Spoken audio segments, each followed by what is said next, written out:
Hi guys, it has been such an eventful time since I last posted.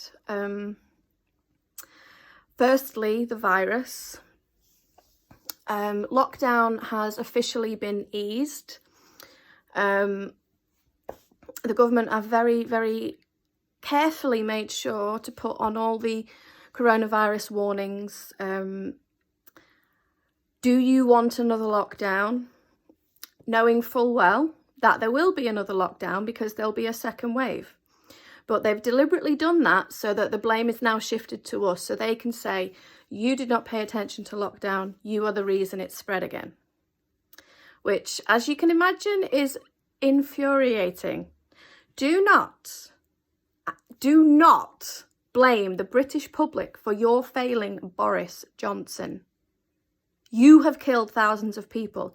Do not blame us for that. You did that. Same goes for Donald Trump. And we will find a way to make sure you pay for that. We will keep fighting for justice. No peace, no justice. No justice, no peace. Secondly, we have had, in America, there was a gentleman called George Floyd who was apprehended by police for giving in a fake dollar note. Well, this is what we know at the moment. And for some reason, he was pursued. And then the officers who arrested him, one of which decided it was appropriate to kneel on his neck. He did so for 7 minutes, causing his death. Now, I am into crime. I look at crime, I study murders, murderers, psychology of people like that. And there's one thing I can say that always comes up no matter what, and that is that you cannot asphyxiate somebody by accident. That is something that you repeatedly decide to do over a number of minutes. It is not like a split second, like shooting a gun. This is something you have repeatedly decided to do.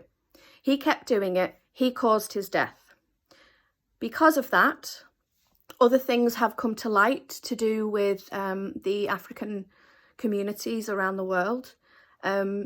Despite the fact that slave-free trade was banned nearly over 100 years ago, the systematic racism in both America and here are still very present. And it has caused lots of people to protest for Black Lives Matters around the world, which I fully support. Black Lives Matter. Things like statues of slave traders. I originally come from Merseyside, and this is something that I was aware of growing up. This is not a new thing. Black communities have repeatedly petitioned for these things to be taken down, and they have been ignored. So do not claim that this is thuggish behaviour by spur of the moment rioters. This is something that they have tried to do in the proper channels. You look at the founding fathers of America, you look at Martin Luther King, George Washington. It is our duty to make sure that everyone in this country is treated fairly. That is our duty. If you decide to take the law into your own hands, then we have a duty to stop you doing that.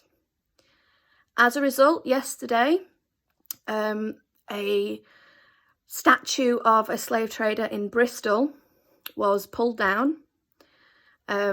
This again is one of these statues that repeatedly they have asked for it to come down and they've been ignored. It was pulled down yesterday in the Black Lives Matter rally in Bristol, and it was taken to the marina where it was thrown into the harbour. As far as I'm concerned,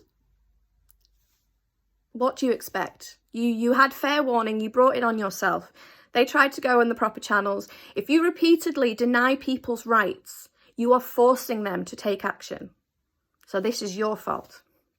Before I sign off though, I do want to say that there have been Black Lives Matters protests all over the world this week. And one that stuck out was one in Oakland, in America. They did not send any police to this protest. There was not a single disturbance from this protest.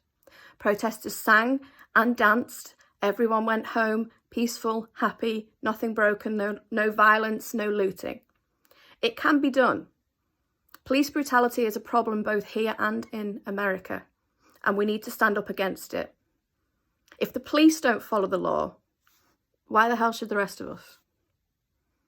Stay safe, guys, and stand up for your comrades. Bye.